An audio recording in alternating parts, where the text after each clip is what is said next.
Hey kid, would you like some drugs? The first one is free. Want to check out my van? I got some candy. Hey kid, want to join our gang and spray paint under a bridge? No! Bug off, man. I'm going roller skating.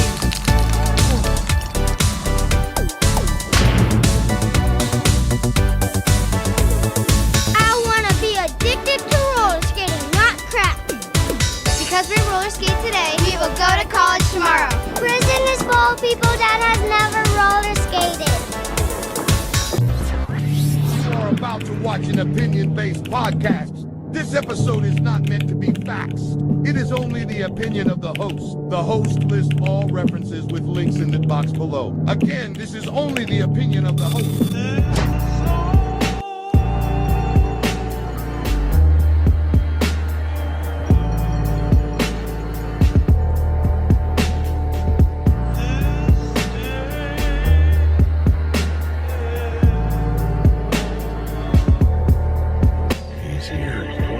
He's here. Now broadcasting somewhere in Northern California. Kick in the bowel, right to the belly of the beast. Inside his command post. Somewhere in the brick and steel of a nondescript building. We have made contact with him. Don Rob from Don Rob Flixx. Thank you for coming. Without you, I'd have less views. But you know what? I'd still have this show because it's free to do. But thanks again. Please share, follow, like, comment, or don't. I'm just kidding. No, but really, you guys, thank you for coming. I really do appreciate it. If you're here on YouTube or Rumble, make sure you subscribe. Make sure you do what you got to do, man. If you're here on, audio only, Spotify, Amazon, or Apple, thank you. I'm glad you guys are here. Make sure you add me to your playlist. And to the new subs, welcome. We're glad to have you here, man. And I'm glad to see you. And I thank you and I appreciate each and every one of you. Man, it means a lot to me. And welcome to episode number 38. Damn, man, we made it to 38 episodes. After this episode, it'll be over 50 hours of podcast, of audio and visual audio and visual podcast for me, man. Kind of crazy, right? It's not even my 1 year anniversary of this shit, but time flies. A lot has happened since, first hour I uploaded this pod, but we're not going to get into all that. That's not what this is about, man. I'm just kind of tripping that I've done over 50 hours of this shit, but it's kind of crazy, man. Today's show, again, episode number 38, no retakes. Let me see your driver's license. I'm not asking, I'm telling. Give me your driver's license. What's going on, Officer Pratt? You tell me. Why are you showing up on 2 different traffic cameras, out of your car, kicking vehicles, in the middle of traffic? I have a mental health issue, sir. Okay, let me see your driver's license. I have a mental health issue, sir, and you're gonna make it a lot worse. I swear to God. Oh my God, really? Are you gonna do this, sir? Get out of the car. I got my license right here. Let me see it. Okay. You just don't care about humans. That's the problem with you. I'm not the one that was out kicking You cars. don't care about me, sir. He honked at me 5 times because he's, guess what? In his nice pickup truck, and he's just annoyed that I didn't go right away. There was no reason he needed to honk, and I'm flipping out right now trying to just get home. That's all. Okay. I'm home now. And I'm gonna take my medicine that I just picked up. Are you gonna listen to me or not? Yes. You're lucky you didn't get shot today. You understand that Oklahoma is a constitutional carry state? Yes. Someone's gonna shoot me in Edmonton. Have you not watched the news? Have you not seen how many stabbings and shootings we've had lately? So I'm just having a hard time understanding how when somebody honks at you that you jump out of the car. It's called explosive disorder, and I can't help it. Okay, should you be driving a car then if you can't? Why do you think I'm here? Trying to go inside. Officer. Now look at Get out. Put your hands behind your back. Are you kidding me, sir? You can't do this. I don't trust your behavior right now. Get out and put your hands behind your back. No, you're not. Help me! Help me! My roommate's here. 450. Can you start me another unit? Look. Put your hands. Turn around. Put your hands behind your back. I have nothing on Turn me. around. Put your hands behind your back. Turn around and put your hands behind your back. You're a back. piece of shit. Hands behind your back. I'm not doing anything. Get the hands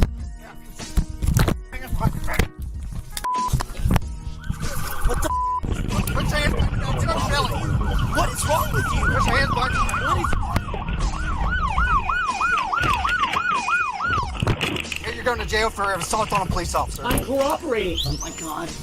I'm cooperating, You sir. stop moving or I'm going to tase you. You understand? Yes. You guys, I'm home. I don't care. Is there a reason why one of your cars smell like the odor commonly associated with marijuana? Nah, cause that's just my girlfriend's car. I be smoking in her car and I leave. It's not your car? Girlfriend car? All right, your girlfriend in the car right now. Is there a reason why I would see what is commonly associated as marijuana? Yes, sir. Don't touch it. Yes, sir. All right. It's only a joint, sir. It's only a joint? Yeah, you can keep it. Huh? You can keep it. I don't want to keep nothing. That's only a joint? Yes, sir. All right. And you said it's your girlfriend car? Yes, sir. I can call her first. All right, my man. Listen, the car in park? Yes. It's only that. I promise you. It's only that? Yes. So if I check the vehicle, it'll only be that? I mean, look, Huh? I'm telling you. So do I gotta go through the spill? You don't give me consent to check the vehicle. If it's only that, then we Gucci. Car, so I understand that. That's right, man. There's no retakes in nothing that you do, man. Not when you get pulled over by the cops. Not when you when you're live streaming. Not when you're doing anything, man. What does it feel like to give birth? They were all C-sections. What does that mean? That means she's still tight. You ever have one of those days, man, where you knew you should have called in sick? Ever happened to you? That's exactly what police want you to do. If you think you see the man in this sketch, they want you to call the police tips hotline. That number 816-474-TIPS. And we're live in Waldo tonight. Larry Seward, NBC Action News. Boy, good illustration. Thank you. You really don't want to fight somebody like Conor McGregor again, primarily because you don't like him. How accurate is that? Looks pretty accurate with his face. Right now, even I don't want to talk about this. Bill Cosby, you ever get to meet him or not? Before he had all the problems. He was a fool. So is Cat. Is being a rapist one of the problems? Damn, you gotta love Cat. Sorry. Cat's Just real. a final question here. Is there any sort of work being done too with the airlines in order to get flights actually on time or not delayed as much? Just curious if there's any work happening there. Yes. So we've seen almost a doubling in terms of improvement on-time performance since last year. That is a reflection of all the work that we've done across the ecosystem to get. Some people can't handle talking about sexual freedom without realizing they know nothing about the topic. People are entitled to their sexual proclivities. I mean, let there be 1,000. I mean, blossoms really, right? bloom, as far as I'm concerned. But I ain't spending any time on it because, in the meantime, every 3 months, a person is torn to pieces by a crocodile in North Queensland. A segment about cyberbullying. They asked a young kid to share his experience. Let's just say his answer definitely wasn't what they expected. Like Harvey, Yeah. if someone says something horrible to you, what do you think? Say hello. You'd say hello? Yeah. If someone says something horrible to Harvey, what does Harvey say? Hello, you. Harvey. Okay, we apologize. We apologize for that. We all have seen all kinds of world leaders, right, doing funny things, right, at the United Nations General Assembly. But, the Haitian president taking a sip out of this small glass of water might top everything. What do you guys think? Respect. Play it back. I gotta play it back. Respect for Play its it back. dignity.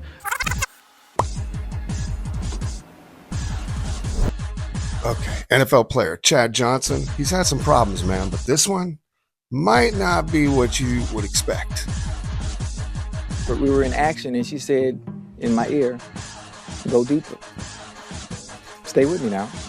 And what hurt me is I was already all the way in. So I had ran out of pee-pee. And that is what caused me to get into amateur so I could perfect my craft. This fucking guy. In the pelvic area so I would never have to hear that again. You do understand the cameras are rolling. Whoa. You're pretty... How old are you? I'm 18. I'm 28, bro.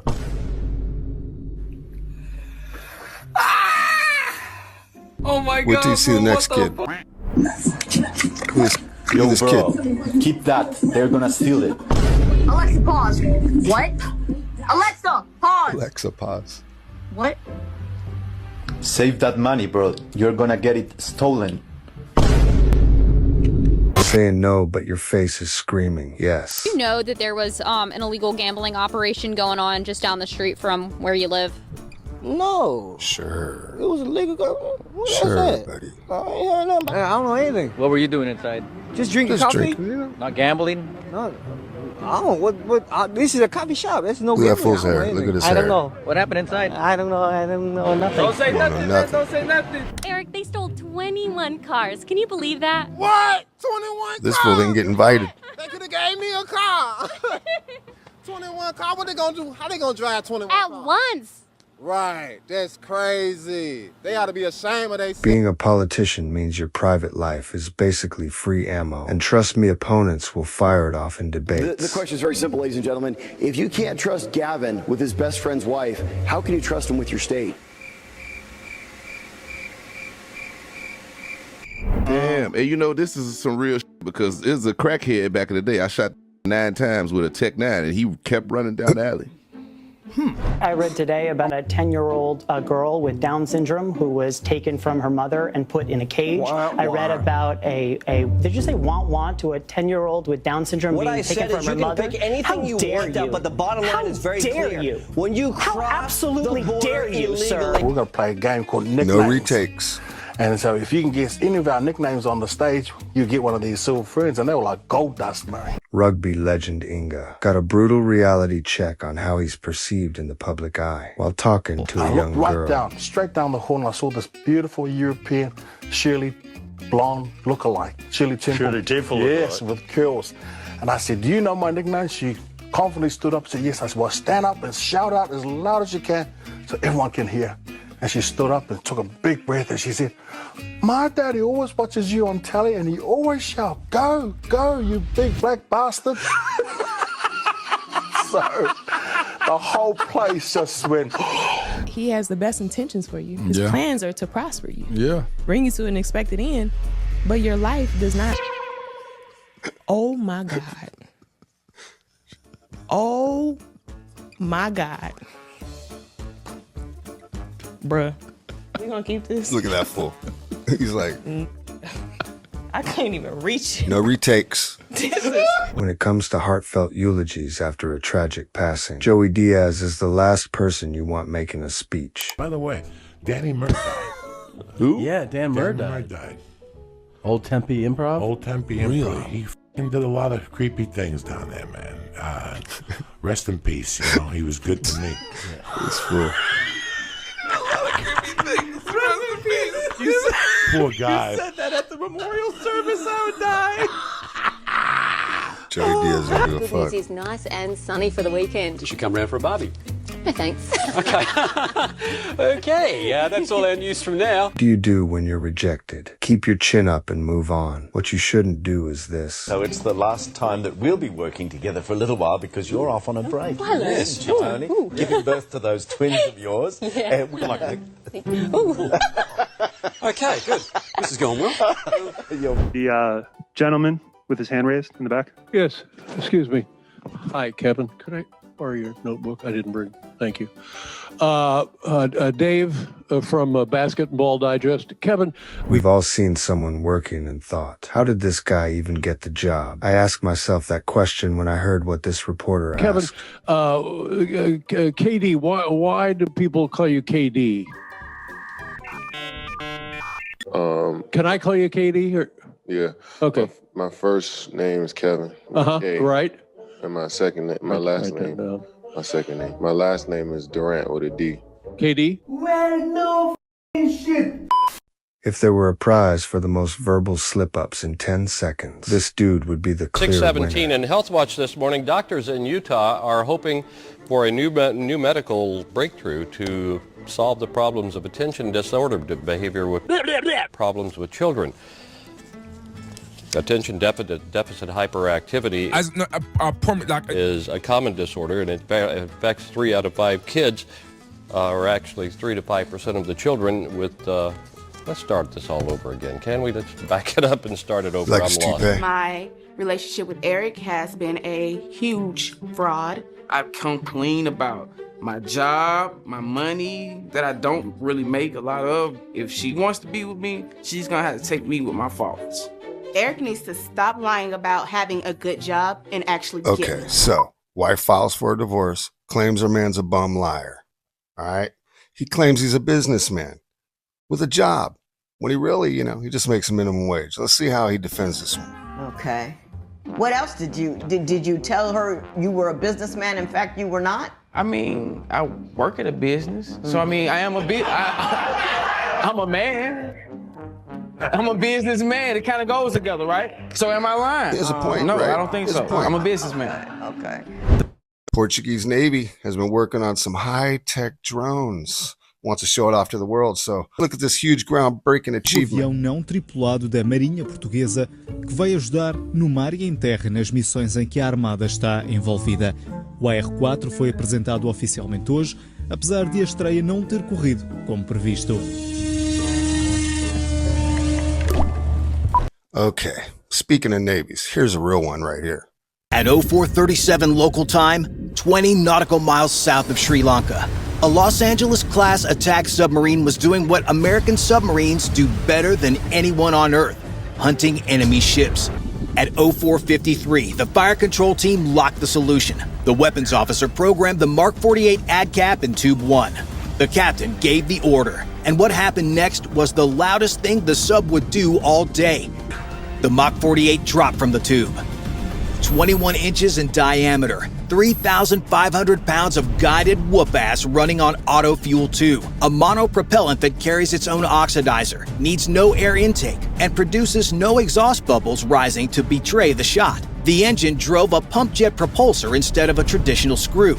No cavitation trail, no white line on the surface. The torpedoes that sank ships in 1945 drew a visible streak straight back to the submarine that fired them, a neon arrow saying, "Shoot here." The Mark 48 left nothing. The only signature was acoustic, engine hum swallowed by the ambient roar of one of the world's busiest shipping lanes, a whisper in a stadium. A wire spooled out behind the weapon, hair thin, connecting the torpedo to the fire control technician's console. Through that wire, the operator could steer the weapon around obstacles, adjust for target maneuvers, override the seeker if countermeasures confused it. Think of it as driving a car by holding a single thread taped to the steering wheel from 7 miles away. Patient. The Dina could hear the torpedo arriving and had no idea where it lived. Even if the decoys had somehow made it into the water, and that's a generous if, behind the seeker, through the wire, the fire control technician sat ready to override the torpedo's brain and steer it manually past the noise onto 1,500 tons of real steel. This is why the wire mattered. This is why the sub had stayed frozen for the entire run. The Mark 48 didn't hit the hull. It passed beneath the keel and detonated. The warhead's magnetic influence fuse detected the Dina's steel hull overhead and fired at the optimal point, directly beneath the keel, the structural spine of the ship. The explosive created a gas bubble that expanded upward with enough force to lift the Dina's 1,500-ton stern clean out of the Indian Ocean. Imagine picking up a steel ruler by both ends and bending it until it snaps. Except the ruler weighs 1,500 tons, and the thing bending it is a column of superheated gas rising from beneath. For a fraction of a second, the frigate hung in the air with nothing beneath her keel. Structural members bearing a load no ship was ever built to carry alone. The bubble collapsed, the stern fell, the keel snapped. Pentagon periscope footage, released 6 hours later, showed exactly this. The bow pitched skyward, silhouetted against the pre-dawn sky as the aft section dragged everything down. 94 meters of Iranian naval engineering folded in half and slipped beneath the Indian Ocean. Folded in half. At 0508 local time, the distress call went out. By the time Sri Lankan rescue boats reached the coordinates, there was nothing but oil slicks, debris, and life rafts drifting from the pre-dawn current. The sub slipped back below the thermocline. No periscope, no transmission, no trace. And the towed array kept streaming as though the last 40 minutes had been a drill. The reactor hummed. The ocean closed over the space where she'd been like she was never there. Damn, that shit just gone.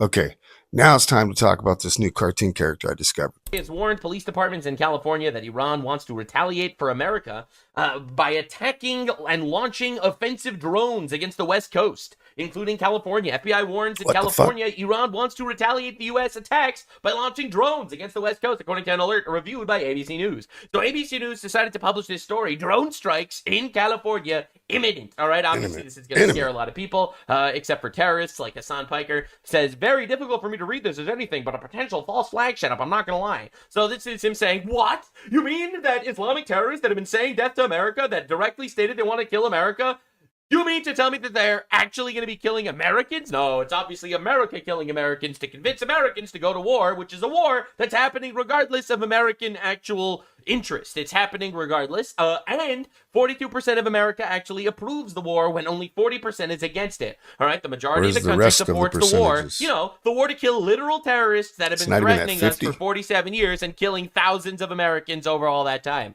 All right, so again, Hassan Piker, once again, running defense for terrorists, much to the surprise of literally fucking no one. We need to seriously start deporting these people. Like, this is an enemy of America. Like, imagine running defense for an Islamic dictatorship, mass-killing, pedophile government that's directly stated and effectively murdered thousands of us, that if they do kill us, well, I'm just going to blame America or Israel or some other entity that would make a false flag. So insane shit from Hassan. You too. Now, the crazy twist is, Gavin Newsom said he knew about this. This is the governor of California, all right? Gavin Newsom stated he actually was fully aware of this threat, which is why he's so against the war. He's so against the war because California could be damaged.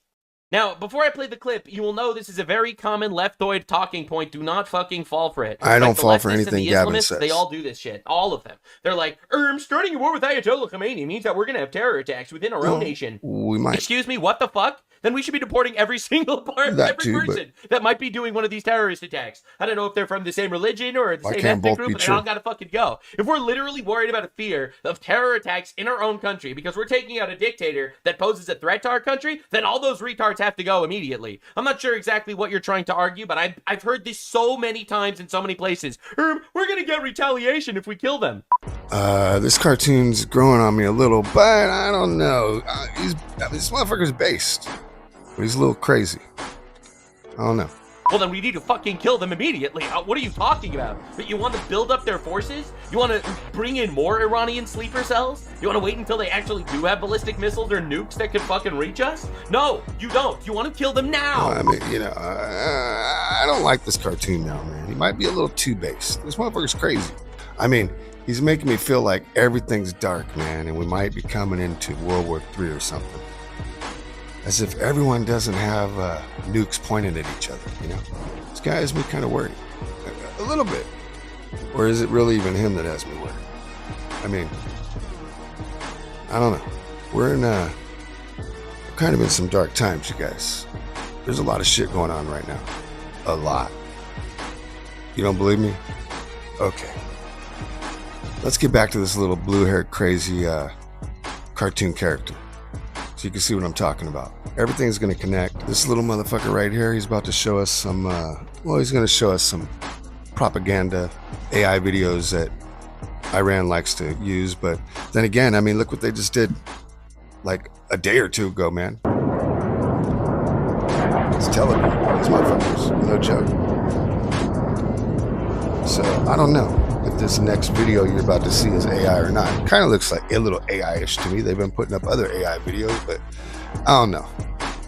You guys give me your opinion. I mean, because that other shit we just saw right here, that ain't AI. But this next one might be. But this ain't. Man, this shit's crazy, man.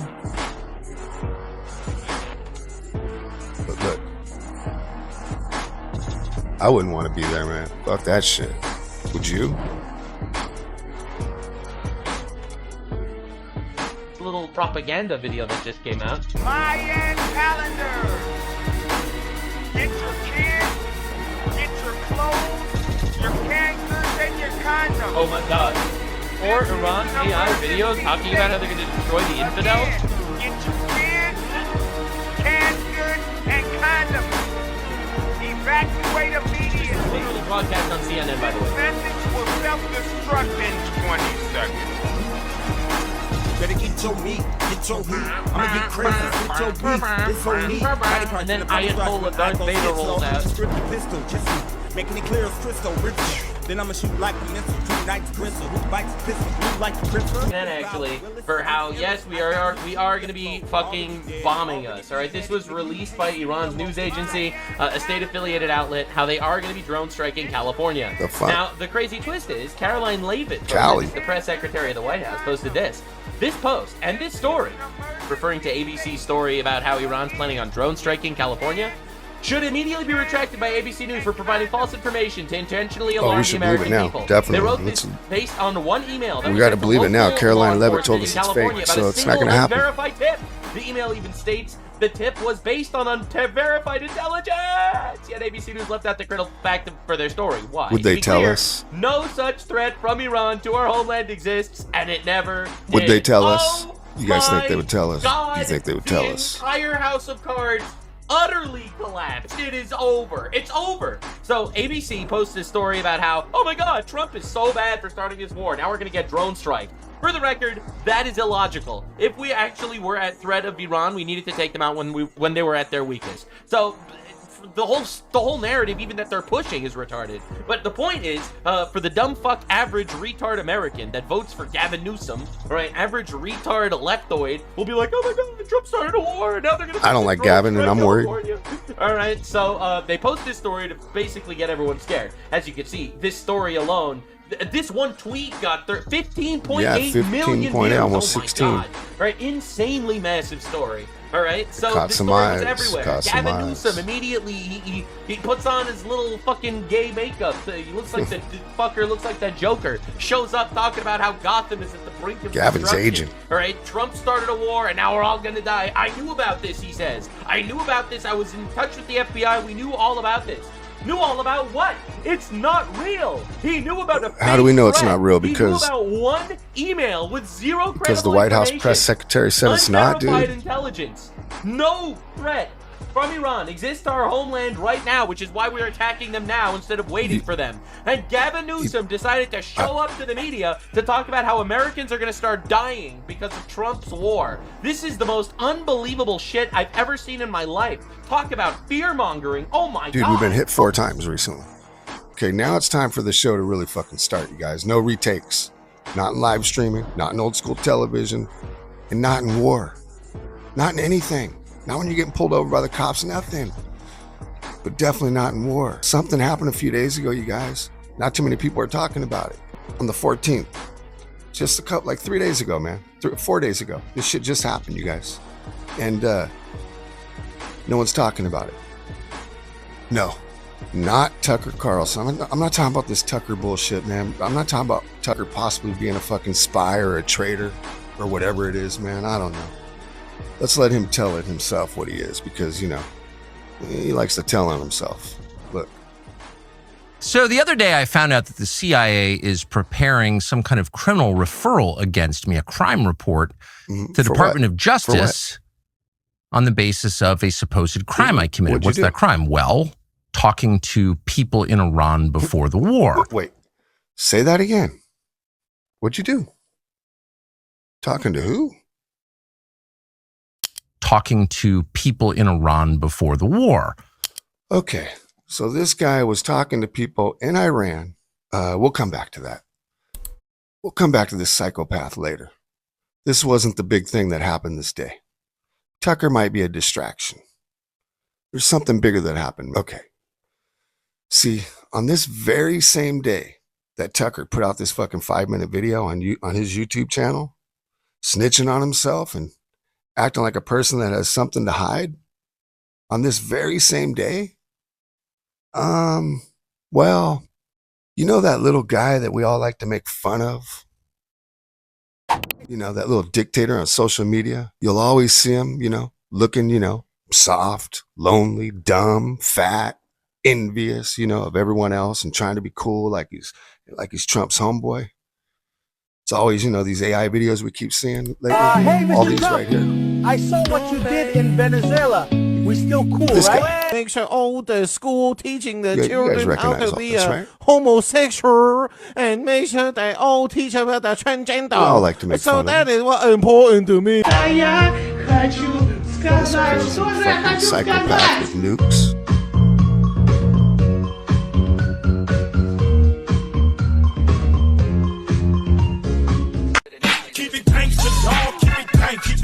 Kim, why are you sad? Nobody wants to play with me. Ah, so, if you want to play, I'll send you to the Middle East. Reasons that you gotta.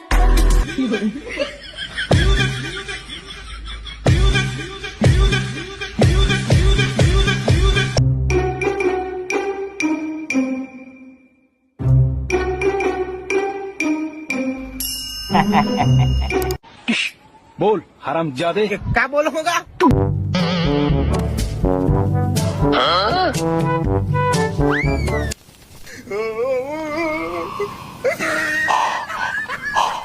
I want you to stop. Whatever you were doing before you clicked this video, stop. Because what happened on March 14th, 2026 is not a headline. It is not breaking news. It is not another North Korea story that you scroll past and forget about. What happened on March 14th, 2026 is a direct nuclear threat against American soldiers on foreign soil. Kim Jong-un, the leader of a nation with 40 to 50 nuclear warheads, personally oversaw the launch of 12 nuclear-capable rockets. He watched them fire. He watched them travel 364 kilometers through the air. He watched them hit their target with 100% accuracy. And then he turned to his generals and said these exact words: "If this weapon is used, the opponent's military infrastructure within its striking range can never survive. Never. Not damaged, not weakened, not degraded, never survive." Those words were not spoken in private. They were not leaked. They were not intercepted by intelligence agencies. Kim Jong-un said them publicly, on the record, to the entire world. And every single U.S. military base in South Korea, Pyeongtaek, Osan, Gunsan, is within that striking range. Okay, now, let's go over here. We'll go back to this in a minute. Iran threatens to nuke Israel with chilling images showing missiles obliterating Tel Aviv. And take a look. Why would they issue this if we've heard that they don't have nuclear weapons? Well, senior Iranian officials are threatening to use tactical nuclear bombs against Israel. So smaller ones that they would be able to use, not necessarily the ones strapped to ICBMs. And that is the concern. Suitcase nukes, nukes that have been walked over, maybe through the southern borders over the past 4 years, could be in the United States. We had heard these warnings. Or having them detonated in Israel, as they are threatening as well. Now, what if we saw a massive ICBM launch, maybe with coordination with Russia, which has those capabilities, China, North Korea? These are some of the ones that do have these capabilities. Let's go ahead and take a look at what that might look like if we were to see that hit in the United States. I know a lot of people are curious about that, so let's go ahead and take a look so that way you can see what the maps would look like. Los Angeles, 2.7 million people would die, 4.3 million would be injured. It says thermal radiation would hit Santa Monica, Calabasas, Long Beach, and parts of Pomona. And here you can see a map of that blast if it were to hit right in the center of downtown Los Angeles. You can see reaching out to El Monte, Pomona, Ontario, Orange County, Santa Ana, Irvine, Huntington Beach. All of these would be in that detonation zone, all the way out to Simi Valley and Thousand Oaks, Calabasas as well. Okay, let's get a better look at what that would look like. Check this out. A nuclear weapon exploded over Los Angeles, and the city that everyone loves for its warm climate and beaches no longer exists. When it explodes, the fireball, hot as the sun, rapidly expands to a radius of 0.59 miles. Anything caught in this fireball is instantly vaporized. In our model, the epicenter of the explosion is centered in the financial district. People in this radius won't even feel anything. Jewelry District, Gallery Row, Skid Row, those areas would disappear in a second. Within a 4-mile radius of the epicenter, that's the blast radius. Huntington Park, Jefferson, Silver Lake, Surface Park, El Sereno. These neighborhoods will suffer the most damage. Buildings will be destroyed and debris will litter the streets, creating dangerous conditions for anyone in the vicinity. Given the population density of downtown Los Angeles, the initial death toll could exceed 250,000, and the injured could be around 600,000. Within a 7-mile radius, radiation will cause third-degree burns. Anything flammable within that radius will ignite. Gas stations, cars, electrical substations, gas infrastructure. explosive devices detonate, intensifying the devastation over a huge area, including neighborhoods from Southgate and Inglewood to Glendale North. The fire will affect West Hollywoods, Beverly Hills, Alhambra, Montebello. According to various estimates, another 150,000 people will die from burns, shrapnel, or radiation sickness, and about 700,000 will be injured. Within an 11-mile radius of the blast site, the shockwave would be powerful enough to shatter windows, causing casualties from glass shards and cuts from the shockwave. The shockwave would reach Santa Monica, Norwalk, El Monte, and Burbank.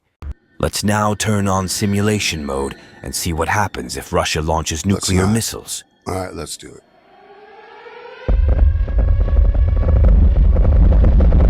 In the beginning, the number of casualties will increase exponentially.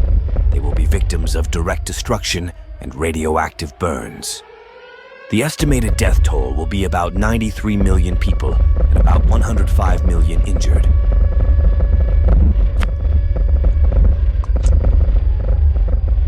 After the major devastation has occurred, the second equally terrifying phase, radioactive fallout, will begin.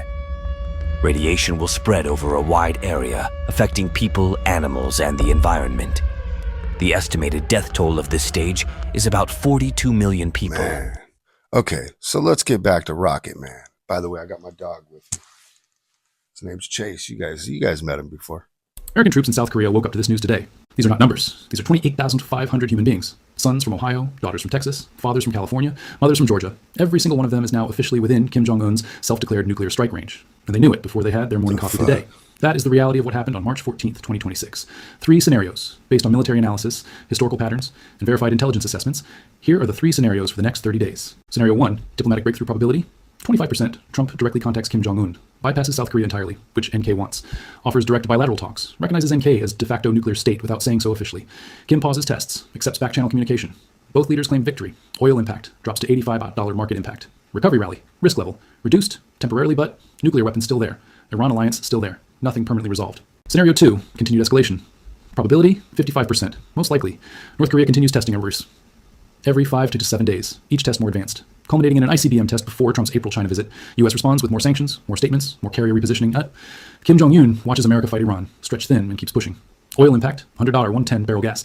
Impact, $4.0, $4.50 gallon market impact. Continued volatilities. This is the slow burn, dangerous, but contained. Until one miscalculation changes everything. Scenario 3, the nightmare. Probability, 20%, but catastrophic North Korea conducts a full ICBM test over Japan toward the Pacific. Simultaneously, Iran launches a major new offensive in the Gulf. U.S. military faces simultaneous crises on opposite sides of the world. China uses the distraction to make a move on Taiwan. What happens in 72 hours? Hour 1, ICBM detected over Japan. Emergency UN Security Council session. China vetoes, Russia vetoes. Hour 12, U.S. repositions, second carrier strike group to Pacific. Middle East coverage weakens.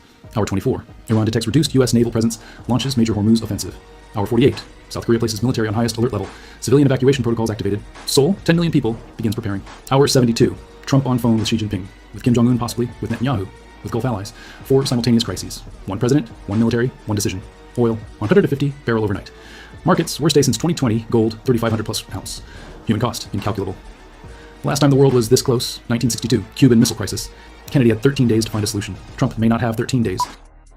We all need to understand something, man, and really understand what I'm talking about and what I'm about to say to you right now, man. It's really fucking important. Whether you like Trump or you don't, I don't care if you hate him, if you like him, if you voted, if you didn't vote. Nothing matters, man. Nothing. You need to understand something. When this dude said Trump has 13 days, he meant us. All of us. That's what they mean by Trump. Get it? You guys get it yet? What I'm getting at here. This all connects, man. Stay with me, because all of this shit connects. Right, Chase? This connects. Tell them. This might be the most interesting video you're about to see right here. Well, it was to me. That's why I want you guys to see it. So check this out, man. Because, I don't know. Share it. I linked it down below. If you don't want to watch it, speed through for about 20 minutes right now. But I'm telling you, you're going to want to watch it. All this connects into what we've been talking about. Let's go. And you're trying to figure out, like, who are they and what do they have in common? At least I would say them right here. I would assume they're white. What's it mean to say they're white? Like, what do you mean when you say that they're white? Hey, by the way. Okay. We all are going back to school right now. All right, you guys, you ready? Today's course, it's one of my favorites, philosophy. Let's go. Dude, keep in mind, there's no like wrong answers or anything, so it's fine. Like no one's ever asked you to look at a white person and you say, "Oh, I think they're white," and then they ask you, "What do you mean by that?" I would say, like, just by looking at them, I would think that they're white. And what's white? What's it mean to be white? Like from Europe, you mean? I would just say American, like American white people. American white.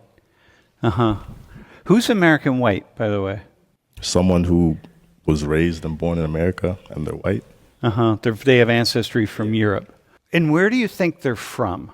Like, look at, can you zoom in on his face? So I've spent about 15 years studying faces. You guys are going to like this, man. I won't stop it anymore, all right? But you know, I'll give my take at the end. But keep in mind, all this connects. Okay, so I said this to the other class, but you really need to know this.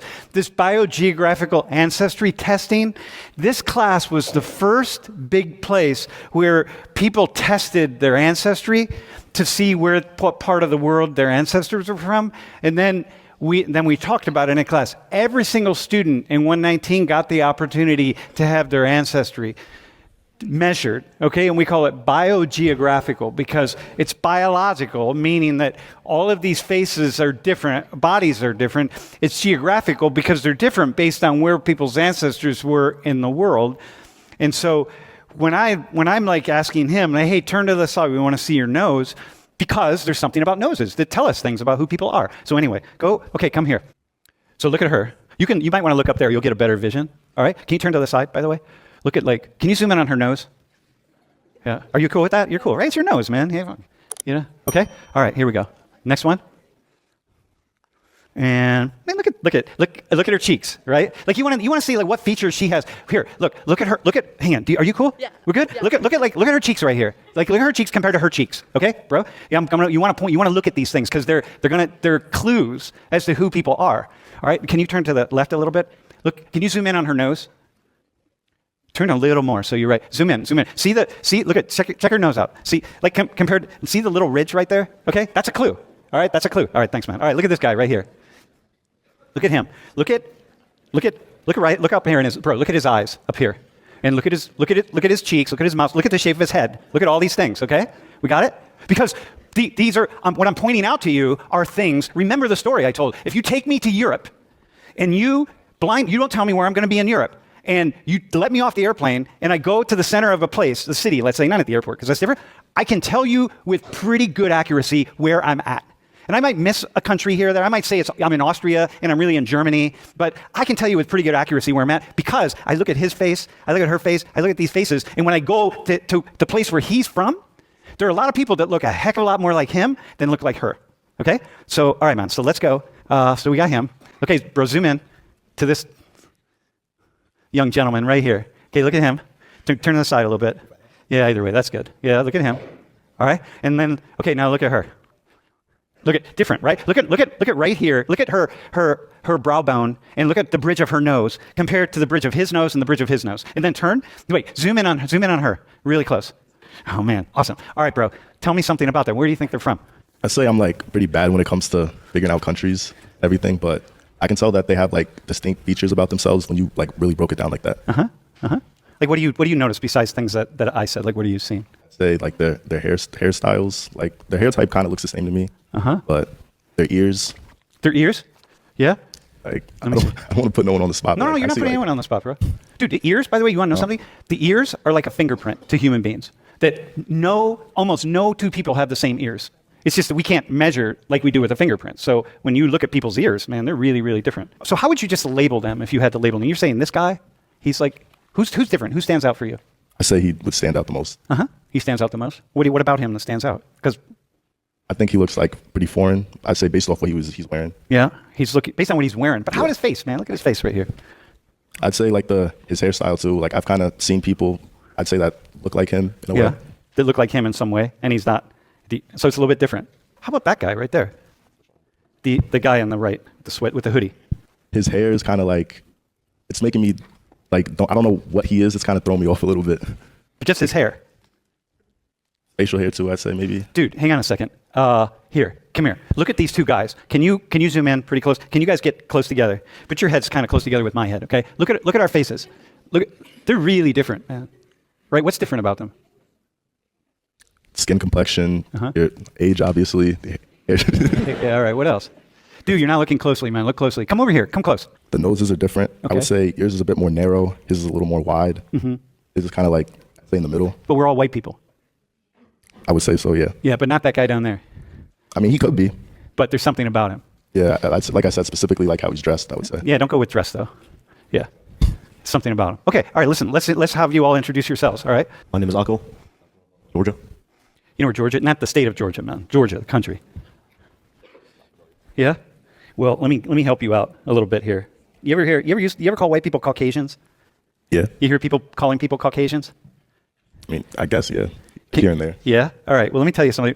When you think about white people, the term Caucasians, it came from his people, not Caucasus. It came from where he lives. This guy is the whitest guy in the class. All right? He is Mr. White. So, bro, it's so interesting that you're like, yeah, they're all white except that guy. And I'm thinking, he's the whitest dude in the class, man. The guy that came up with the word Caucasian, he named it after the people in his area of the world because he thought they were the most beautiful example of white people that he knew, that he saw anywhere in the world. Right here, bro. That's you. This guy, Mr. Handsome. All right? My name's Sophia. I grew up outside of Philly, but I was born in Canada. And you're Canadian? Yes. So she's Canadian, okay? All right. Wait, and what's your ancestry? I have no idea. Oh, you don't know? No. Okay. I'm Veronica. I'm from Brooklyn, New York, and I am American born, but I do have citizenship to Czech Republic because my mom is from there and my dad is from Ukraine. Any Czechs here? Like, or Ukrainians here? Like I see your face. And I mean, anybody see that with her? Like, it's so clear to me. My name's Elliot, and I'm from Leicester in the UK. Mm-hmm. And even if you don't believe him, you just listen to how he speaks. And how far back does your family go? My dad's side of the family's Hungarian, and my mum's side of the family's English. So. Yeah, dude. You see the Hungarian side in you, right? It's your dad's side. Yeah. My name's Adrian. I come from Sydney, Australia. Oh, yeah. Australia. Yeah. Mate, you have to say mate. Yeah, mate. Yeah, right. And wait, but your ancestry? What's your ancestry? My dad comes from a little island called Malta, and my mum is Vietnamese. So bro, he's like the guy. That's where his nose comes from. Comes from his mom, right? So it's interesting to me that you didn't pick out his nose because his nose doesn't look very different than your nose. My name is Olivia. I'm from New Jersey, but originally I'm from Poland. You're from Poland. And what did I say to you? You said that my nose looks Polish. Yeah, so you can tell I'm Polish. You have a Polish nose. Does everyone in your family have? Do you know what a Polish nose is? Yeah. You also have a Polish smile, by the way, and Polish eyes. Like, it's cool. But for me, it's that little bit of a, what's a Polish nose from your perspective? I guess it's kind of a little bit like, it's like kind of thinner. It's thinner, and then there's like a little bump. Yeah, dude, yeah. Exactly, man. The Polish bump, right? It's so cool. And the thing is, if you go to Poland, like if you look at her nose and her nose, right? And her nose are totally different. But if you go to Poland, you see people, because my wife, do you remember my wife from last week or whenever it was? She's Polish. She's half Polish and Irish. We're both people that have that a similar nose. But anyway, okay. So the reason that you all are here is because they don't just have ancestors, but they all travel to the motherland. Okay, so we're gonna have some conversations about whiteness based on that. When the six of you you're sitting up here. Okay, forget about the fact that you're Penn State students. I want you to go into your culture. To what degree do you feel like we can just label you and put you in the same group? Do you feel like you're a team, like the white team? If we call you the white team, or to what degree do you feel that? This is a good question, right? Because we joke around. We look at all the white people here, and we'll just be like, oh yeah, all the white people. Okay, well here are all the white people. Okay. Being called white and being with other white people, it seems accurate. Like, what's that mean? Oh, it means that we all come like loosely from Europe. I was gonna say that I think to an extent yes, but I still think we share different cultures, especially maybe like the Australians, the Brits. But I think like even like Slavic versus Balkans, also like a different culture. Mm-hmm.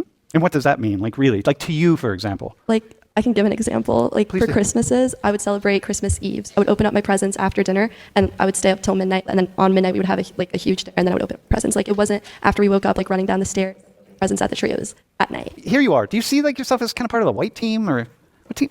I'd say it depends. Like, I definitely feel different to like the average American or the way I associate myself. I definitely have a lot of Eastern European heritage that I kind of link back to, and obviously being from the UK, it's definitely a big culture shock coming over here. Kind of the way people assert themselves, the way people act, like a lot different, but still white. How about the way white people act over here? You mean everybody? Yeah. I'd say it's different. Like, I think it's just where you come from, and like where you grow up. Like even from Leicester, I have like different cultures to someone say from Manchester or London, like because there's not a big travel time. It's just like where you grew up, where you come from. The assumption is these two people have a lot in common. Okay, they all 6 have a lot in common. So what do you have in common with Elliot? Both speak the same language. Kind of. You don't speak the Queen's English, though. I mean, I don't speak with an accent, no. Okay. You know, you do speak with an accent, right? A She speaks with an American accent. Can you speak with an American accent? Occasionally. Do it, say it right. Tell us right now. Do an American accent right now. White Claw. What else do you share? I'd say, obviously, Canada was part of United Kingdom colonies at one point, so I'd say I'd share more with her if she's Canadian than I would a typical American. Okay, but here's the typical American, right? He's Haitian American, but he's typical American, okay? He's no more foreign than you. You're Georgian American, right? He's Haitian American. It seems to me, who has more in common? Does she have more in common? Do you have more in common with her, or do you have more in common with, or does she have more in common with you, or does she have more in common with him? As Americans, I'd say probably more in common with each other than with me. Yeah. So it's interesting, though. You're like saying, yeah, we're all white. We're all similar, but these two, you guys share a lot, man. And like compared to you. I think currently those two, but ancestry. Yeah, so but what matters most in the world? I think the culture? Yes. More Current than and ancestry? like the way you were brought up. Yeah, like these two people are far more like each other than either of them are like you. Or like you, bro. The Australian might, right? So what's it mean, though, that we have to get there? You know what I mean? How is that? Like, to see that? Let me just ask that. I don't know. I don't even have a question. It's just an observation. I'd have to think about that. So think about it. You got the black guy here and the white woman from Canada, okay, who's Canadian in her ancestry, and you got the original Brit right there, man. This is the original American till we kicked you all out, right, or converted you, or whatever the case is, right? And we're saying suddenly these two have more in common than the two white people. Because geographically, currently, yeah. Well, it's the just Canadian American versus UK. Yeah, but these two are both Americans. Like, they get what it is to be an American. And far more than this guy, or more than this guy, all the subtle ways. Like, you guys understand how it is to be American. How is that for you? See this blonde woman right here? Canadian American? That you're actually more like her than she is like that white guy over there? How is that for you? I would say I don't agree with that.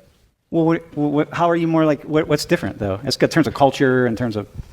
I would say culture, and then if you just kind of were to walk up to the three of us, you'd be like, who has the most in common? You're probably going to assume them two, but not me and her. Listen, Elliot and Adrian, if this guy shows up in your culture with you, let's say that he and Akko show up in your culture, how much is one of them going to fit in more than the other? Mate, he's going to stick out like a sore thumb. That's what I think. This guy is? Yeah. How about this guy?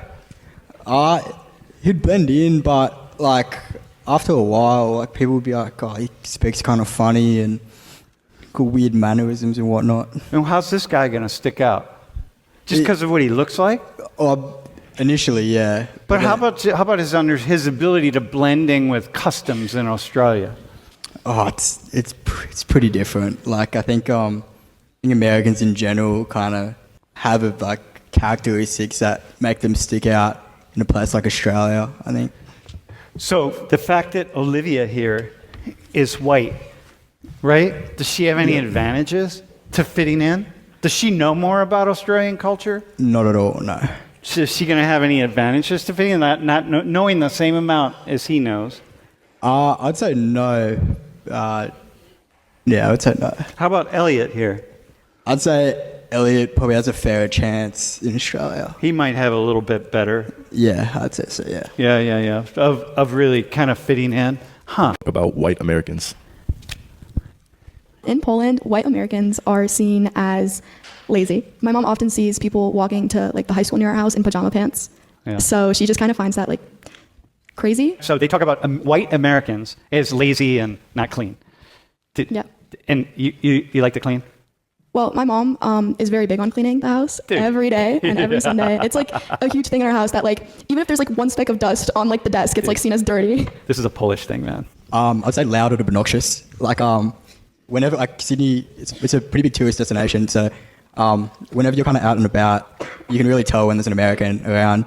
Because they're louder than everybody else and usually complaining about what their food is, and they're just like generally like much louder. That's what I think. And so Olivia, you were shaking your head. Is that a similar thing? Loud? Poles? Yeah, and like if an American goes to Poland to like just visit as like a tourist, you can pretty much tell who's American because of like their mannerisms, or also just like if you've ever been in like a queue line and like the American is kind of like known to kind of like lean over like or just kind of like I don't know how to explain it. I don't know, just kind of like lean over, like pop their hip a little bit while they're like standing. Insert themselves. Yeah. Assert themselves. Yeah. And Polish people are just kind of like, I don't know, they don't really like to be noticed. It's just like, go in, get your stuff, that's it. Yeah. How about you? How do they talk about white Americans? Not in a good way. Yeah, definitely like there's the stereotypes that everyone's obviously very fat, everyone's very rude. But I find it myself, like especially like in the culture of Americans, I find me and like other English guys I know over here are very polite, very shy, or like the way they go around. Like I walk through a bar and I go, sorry, excuse me, really sorry, can I get past? Whereas Americans will just blow right past me. It's like I wasn't even there. Do people talk about white Americans differently than they talk about, say, like black Americans? Or are they mostly all the same?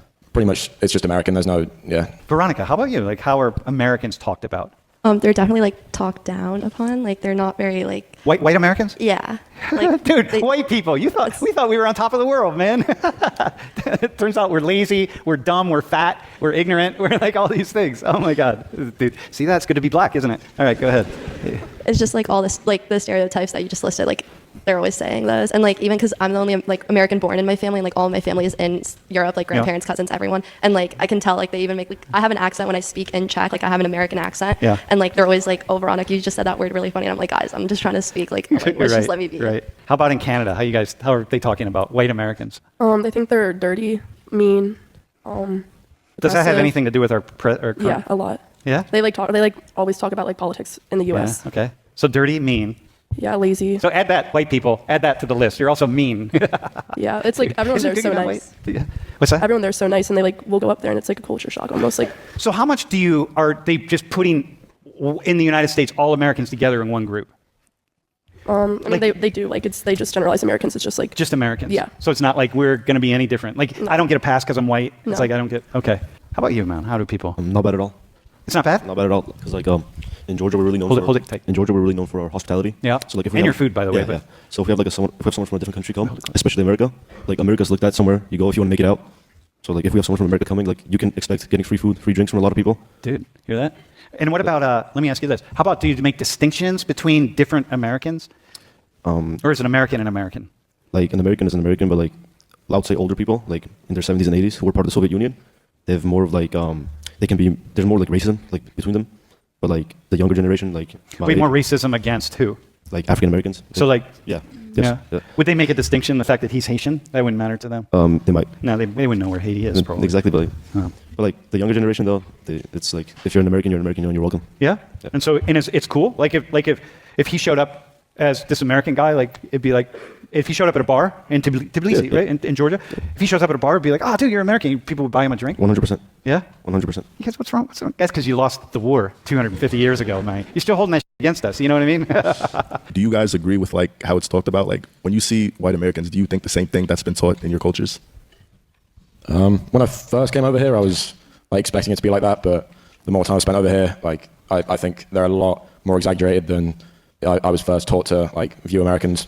Like I've spent I can't fly home for Thanksgiving, or I spend a week for spring break. I've had Americans that I know invite me back for a week, like lovely people. So it's definitely a stereotype and not something that's accurate, or what I found that's accurate in my 4 years here. So what have you learned about white people, white Americans, by being in the U.S. that people back home don't understand? I think a lot of white Americans kind of really dislike kind of being grouped in with other white Americans. That's what I've kind of noticed. Like a lot of white Americans are pretty critical about the way that other white Americans act. So like social class for them or something like that? Yeah, something like that. Like I mean, there's definitely a lot of like caricatures about your patriotic redneck American, but like as there are some of those people, like I'm sure most of the people here wouldn't really want to be identified in the same kind of group as them. To what degree do you look at white people in the United States and see differences versus put them all in one group? I do think Americans are loud and obnoxious. Like I don't think that's a bad thing though. And I think where I come from, I think we're a bit more loud and obnoxious than we want to admit. I think same with like being a patriot. Like there's nothing wrong with that. I look around and I probably see a lot of people who have very conflicting views with each other, and all kind of raised in a different part of America, which probably defines them more than if they're white or not. Yeah. So you've like learned that. Yeah, I'd say like calling an American from Texas and an American from New York City, like it's like they're from different countries almost. In this class, when we talk about, hey, the people who are white, let me talk to the people who are white in here. Does that strike you as kind of odd? Or to what degree does it strike you as odd? I mean, people like to group people with like white, brown, Asian, black. Yeah. Like that's kind of just like an easy way that people want to kind of categorize everybody. Yeah. I mean, where I come from, I'm definitely seen as ethnic, and like it's a bit of a differentiation for me anyway, from being white there. But here I've kind of just accepted that it's just easier for people to call me white and just to do that. Yeah, it doesn't hurt me. Back in Poland, how do people call themselves? People who look like you and I. What do they? I'd say like Slavic. Okay. Not white. Not white. People don't use white a lot. What they do, they're like, oh, look at that like white person that's on the street, or like look at that like if there's a lot of people, black people that visit Poland, they're like, oh, look at that black person on the street. Like typically they say like white people, but to themselves they refer as like Slavic. So do people see themselves as a group? Because like in the United States, white people we see ourselves as a group, as a sociological category. Do Polish white people do that? Yeah, there's not many differences between like every single Polish white person. I'd say like we're pretty similar in like the religious aspect, and like we all kind of look alike. So I would say that they group themselves as just like Slavic people all together, like white people all together. But like it would be different if like, let's say like a Ukrainian person came into the picture. They'd still call the Ukrainian person white or Slavic, but it would just be a different type of Slavic, or like a different type of white. Okay. Hey, Veronica, do white people in Czech Republic, for example, or Ukraine, is there a sense among other people that white people there think they're superior? I think to a certain extent, yes, because I feel like in Czech, I can speak more about Czech than I can about Ukraine. All right. So in Czech, like they're just gonna say, "Oh, I'm Czech." Like it doesn't matter because like ethnically, like it's primarily white. So that's what like in their minds, that's how they view it. And so they're just gonna say, "Oh, I'm Czech." Like they're not gonna be like, "Oh, I'm white," but they just say, "I'm Czech" instead. Okay, I got you. So like the use of white as like that kind of racial category is not. Yeah. It's not ever present. No, they're more like national than like. Do people talk about how Americans do that? No, not really. Elliot, do Brits talk about how Americans do that? Wait, Brits, is that all right? Can I call you Brit? Yeah. Do Brits talk about how Americans like are labeling? We're always labeling ourselves. I wouldn't say they talk about Americans because they don't really realize a lot of them haven't been. It's so far away. But I think there's definitely a difference between Americans calling themselves black, white, Hispanic, Asian. Whereas in the UK, you kind of define yourself as they define where you're from. Like someone's Scouse, or someone's Geordie, or someone's Brummie, or someone's a Londoner. Like, regardless of colour, like you more go off because football teams are such a big part of where you're from. So it's definitely different. So let's go back to Tucker now. So the other day I found out that the CIA is preparing some kind of criminal referral against me, a crime report to the Department of Justice on the basis of a supposed crime I committed. What's that crime? Well, talking to people in Iran before the war. You were set up. They read my texts. So the crime under consideration apparently would be the Foreign Agent Act or something like that, acting as an agent of a foreign power. Allegedly, you were, right? Allegedly. I hear you, dude, and I'm with you on that. Allegedly, and I'm going to say allegedly so you don't try to sue me and come after me, all right? But something seems a little bit funny style. And I don't expect this to go anywhere. I'm not too worried about an actual criminal case against me for a bunch of reasons. Yeah, then why did you put this out? Why did you do this video? Why did you do this? In simple words, why are you snitching on yourself, dude? Why are you snitching on yourself then, if you have nothing to worry about? One, I'm not an agent of a foreign power. Unlike a lot of people commenting on U.S. politics and global affairs, I have only one loyalty, and that's the United States, and have never acted against it. Sure. Its interests are the only interests I care about because I'm from here and I have a lot of kids. So that's not a concern. I've also never taken money from anybody. Don't need it, don't want it. Allegedly, I heard a rumor. His company, that you see on his microphone right there. You see that where it says TCN? I heard TCN took $15 million to start up TCN, Tucker Carlson Network. But he's right. He's never taken any money. He could look you right and tell you, I didn't do it. It wasn't me. And that's provable. Yeah. And moreover, it's my job to talk to everybody all the time and try and figure out what's happening around the world. That's literally what I do for a living. And I'm not going to stop doing that. No. Nor should I. I don't think. I'm also an American. Yeah. I can talk to anybody. Okay. I don't think we're supposed to talk to government officials, after we bombed them. Remember last summer when we bombed him and then he becomes friends with them? What's up with that, man? And then he goes visiting the White House and not telling the White House, not telling the president? I have no secrets to divulge.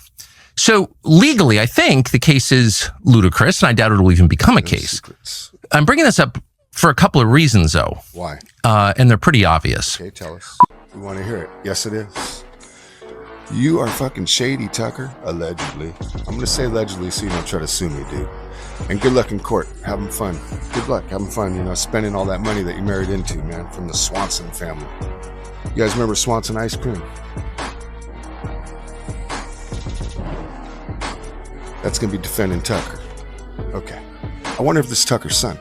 Urgent message for the Iranian government right here. I need missiles here tonight. Israel's Channel 12 did a report on the new Patriot battery system. It's right here at the Palashamin Air Force Base. It's actually right here. You can zoom out a little bit, Iran, if you want to see that. Yet again, it's this exact area. I'm going to zoom out for you. This is where the Patriot battery system is. This is the guy that reported it. He's Channel 13. Actually, you can see it right here about the Aero battery air defense he's posting with it. That is going to be right here. It's right there in the middle. Yet again, here's another photo he posted confirming. Look how the sides are like a wall. It opens up just like right here. It's brand new, by the way, Iran, so if you want to fire off a few missiles that way, there's only 6 interceptors in this direction, so you're going to need about 8. You're going to need a bigger barrage than normal. So what I'm assuming, guys, is we fire at Tel Aviv, divert it south, and maybe you can even get some interceptions over here just to waste some more. Make sure to like the video, repost, share with all your Iranian friends. Let's see if we can possibly get this out to the... So, that was real. Not the... not the part, of him being Tucker's son, but that was real, man. But that was a real American on his social media, hoping to get views and all that, helping the enemy. That's what that was right there. After he did that, that's when Tel Aviv got hit. So just remember, everybody, no retakes. No retakes. Not on social media, not when you're live streaming, not when you're doing shit. No retakes. So you traitors, you pieces of shit.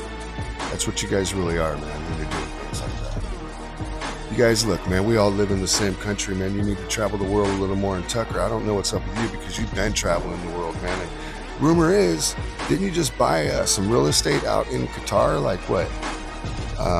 Is that how you say it? Qatar? I don't know. It don't fucking matter. But I know you bought some property out there back when you did that. I guess around that time you were doing the speech, right? Or something. I don't know. I could be off on something there, man. Allegedly. I'm not claiming that I know everything about this guy. But I do plan on doing a deep dive on this motherfucker and doing a something about him. Plus, my sister asked me to do something on him. She's like, I think you should do something on Tucker Carlson. About a month or two ago, she asked me to. And I was like, fuck, I don't really like Tucker, man. I don't feel like doing something on him. I'm not really a Tucker person, man. I haven't been. Back when he was wearing these fucking bow ties, man. I remember Tucker at this time. I mean, I was young. I was in diapers back at this time. I'm just kidding. But that's when I remember Tucker, man. And I'm not a big fan of Tucker. I mean, there's been a few things I like that Tucker did, but I'm not a big fan of Tucker. Never even been a fan, period, of this motherfucker. So I always thought something was funny with Tucker. I did. Seemed a little, now I think, I was right. No retakes. My gut's always right. Usually. It's pretty good, man. My gut's kind of accurate. It's a trip how my, I don't know. It's kind of a superpower I have, I think. I could be wrong. I'm not a superhero. Nobody's a superhero, but anyways, let's get out of that. I'm rambling now, you guys. Sorry about that. It's getting late. Speaking of that, man, I mean, look at the fucking airports, man. From our Sunset camera at Harry Reid Airport, it's a busy place this week with spring break, but here in Vegas and at other airports across the nation, flyers are dealing with longer wait times before they get to their gates, as some TSA agents are not on the job. We're in the middle of this shit right here, right? In the Middle East, and presidents, all of our presidents, all of our politicians up until recently have always told us that these motherfuckers are the ones who've been funding terrorism, right? Up until recently. They have. I mean, really, they have, man. Until, Trump's in office, then, I guess they don't fund it anymore. That's what they want you to believe. But my point here is, we're in war with these motherfuckers, and we have no homeland security right now because they're not funded. We have no TSA. Everybody's calling in sick right now. I was talking to this one TSA dude probably about 2 months ago, man. It was right after the last one, and he was telling me how they had to stand in food lines, man. And I was like, what? What? I couldn't believe that, man, when I heard he had to go to food lines, and they had IOUs, and the government was sending them out to like certain food line places and giving them vouchers. And could you imagine that, man? And it's a trip. And basically, I guess, the Democrat and Republicans, they need to come up with something, man. They need to come together and work for us. That's the problem here. But that's not what I wanted to talk about or share with you guys on all this right now. But that needs to happen, man. They need to talk. But here's the fucking problem. My understanding, the Democrats are saying the only way they'll let the government open back up is if ICE is completely defunded. If our other security element, that watches our border, that may have allowed all these motherfuckers in, that might have backpack nukes, they want them defunded too, man. Not let's rethink how they do, how they do their job, and let's make sure that we are definitely going to regulate. No, none of that. They just want them defunded. They want all their money removed. Didn't we already play this game with the popos? Didn't we already play this game once, and we all knew in advance that all it does is fuck with the hoods and make people that are in the hood have a harder life? Didn't we already figure this one out? And didn't everybody from the hood already know this? Yeah, motherfuckers already knew this, except the people living in their little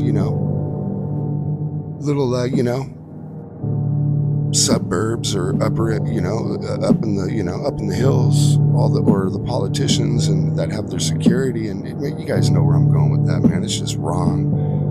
It's no different if you defund ICE. We have to have them, even if you don't like them. I mean, if you don't like them, talk about reforming them, not cut them off and defund them 100%.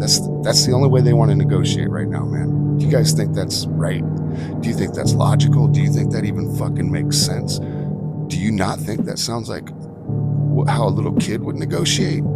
It does to me. I do know something about negotiating, though. You're supposed to start big. You go up high, hoping that, you leave room. But here's the fucking problem. These motherfuckers are like, nope, we want that. There's no in between. That's not negotiating, man. That's in nothing. And when you're doing deals with people, when you're selling shit, any type of deal that you're making out there, you have to learn to negotiate. Everybody negotiates and comes to a happy medium or something, man. But not these guys. They want it all, man. So I don't know what to say other than I got to keep flying. I got to keep risking my life now. And let's just hope nothing sneaks through because of people wanting to play games with all of us and hoping that maybe something does happen that way, because there's elections coming, and some people like to keep people scared, man. That's how it works. That's, allegedly, right? Some people like to keep people scared. So, look, right now, I don't care about the Epstein shit. I don't care about nothing other than the fucking fact that China right now is surrounding Taiwan. We got Rocket Man over here launching rockets for his daughter, having a fireworks show. We got the airport shut down. We got no homeland security being funded right now. Oh, and we have some politicians that want the military defunded right now. Gas prices going up because of supply and demand. People like to remind us that, America don't need that gas over there. Well, here's the problem. When everybody else has a gas shortage, that brings the price up of everything. Supply and demand, you fucking idiots. I don't care. Shit needs to come to an end. It just needs to come to an end. And when I say it needs to come to an end, it needs to come to an end with peace. And I don't know how we're going to get it with the leadership that's over there. But here's the problem. We're only 250 years old this summer, you guys. What the fuck do we think? I'm not going to get into it. I just know that some things we don't need to be involved in. but I do know this. My gut tells me, and keep in mind I'm part Persian, so I stand with the Persians 100%. I want them to have 100% freedom. I don't like the fact that women, women have to hide their faces and hair, and they're a second-class citizen. I think it's interesting that a lot of women here don't seem to give a shit, but that's the case over there. They think that, oh, well, that's just how they should live. Well, 47 years ago, they weren't living that way, but I don't know. Let's not even get into that, because that's not what all this was about. What this was about was, I think we're on the verge of, man, I'm not trying to freak anybody out, but I want to remind you of history here. When we got involved in World War II, it was already going on for 4 or 6 years. One of those two, I have to look it up. I'm just kind of talking out of just throwing it out there, because this is, one take. Let's do it. Let's go. And it's over. So I know for a fact we didn't jump in right away. We jumped in 4 to 6 years later. So my opinion is this. I believe it's already started. Part 3 has. And you know what? You guys just helped me finish over 50 hours of podcast. And we just did number 38. I'm out. Good luck. Thank you for coming, man. I'll see you guys next week on number 39. All right, man. Thank you. Be safe, and make sure that you guys listen to what he's telling you to do right here, all right? No retakes. I'm out. Your clothes, your canned goods, and your condoms. This is an emergency statement. Again, get your kids, canned goods, and condoms. Evacuate immediately. This message will self-destruct in 20 seconds. Better get your meat, get your heat. I'ma get crazy, get your beef. It's so neat. Body parts and the party starts when I go schizo. I'ma just grip the pistol, just making it clear as crystal. Rich. Then I'ma shoot like a missile. 2 nights bristle. Who bites the pistol? Who like the crystal? Who like the crystal? Messy up in the attic, tragic. It's the automatic, static. Killing is a habit. Get it, have it. I'm a killer magnet, letting it have it. Tearing up the room. Flaring up the tomb with the homies ripping out the boom. Shit's about to move, nigga, we coming. You better get running, gunning. All my niggas 100, black and white like Philip Drummond. So what you talking about, Willis?